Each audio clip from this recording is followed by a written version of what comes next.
देखिए एक बार पूरा से बढ़िया से समझ लीजिए, बढ़िया से, ठीक है, कि कैसे बनाइए। से आपका प्रश्न है ये कि 5/x-1 plus 1/y-2 equal to 2। इसको पहले समीकरण ये है, इसको हम सॉल्व करेंगे, फिर हम लोग दूसरे शर्त से चलेंगे। तो सबसे पहले इसको हम करेंगे समीकरण के रूप में लिखना है हमको, और समीकरण के रूप में लिखकर तब इसे क्या करना है, सॉल्व करना है।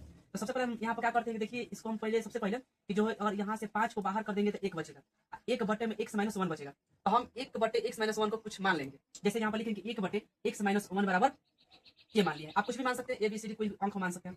यहाँ पर लिखे 1-y-2 बराबर b माने, क्यों माने आगे बताते हैं।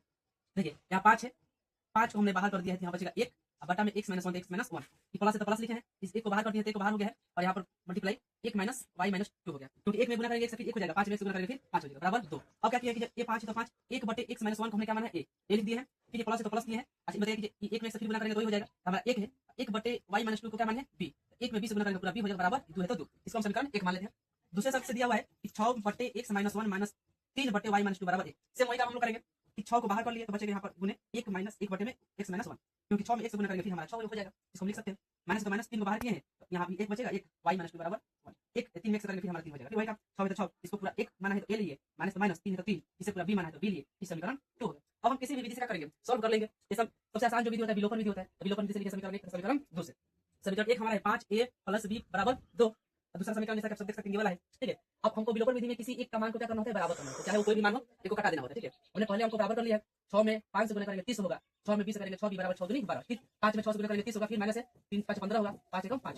अब पता है कि माइनस हो जाएगा, प्लस तो माइनस प्लस हो जाएगा, ये माइनस हो जाएगा, 30 से 30 खत्म हो गया, 15 को 6 21 b हो गया, 12 में से 7 गया, 12 में से 5 गया 7 बचेगा, b का वैल्यू आ गया 7 7/21 बराबर 1/3। बस हम इस b को मान को उठाएंगे, समीकरण 1 में रखेंगे चाहे समीकरण 2 में रखें, कहीं से भी सॉल्व करेंगे हमारा आंसर जो है आ जाएगा। देखिए समीकरण 1 में रखने पर समीकरण 1 लिखिए 5a प्लस b की वैल्यू है 1/3 तो 1/3 बराबर 2, 5b बराबर 5a बराबर 2 है तो 2 प्लस में है तो उधर आकर माइनस में, 5a बराबर 3 दूनी 6, 6 में से 1 जाएगा 5/3। इस प्रकार a का वैल्यू जो होगा 5/3, भाग में गुना में दिखा कर भाग 5 से 5 1 कटेगा, 1/3 a का वैल्यू है, ठीक है। तो हम b का वैल्यू भी 1/3, a का वैल्यू भी 1/3। अब हमको निकालना है x और y का वैल्यू।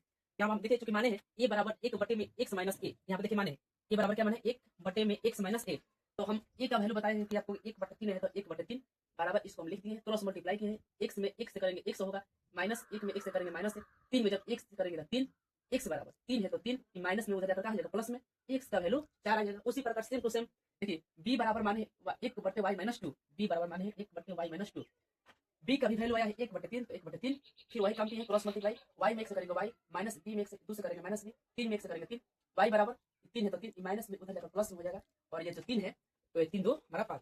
इस प्रकार से जो है ये सवाल सॉल्व होता है। जितने भी प्रश्न है 3.6 का इसी प्रकार से सवाल को जो है सॉल्व होता है। चलिए आप लोग का वीडियो कैसा लगा कमेंट में जरूर बताइए। मिलते हैं फिर एक नए वीडियो में, आज के लिए इतना ही, जय हिंद।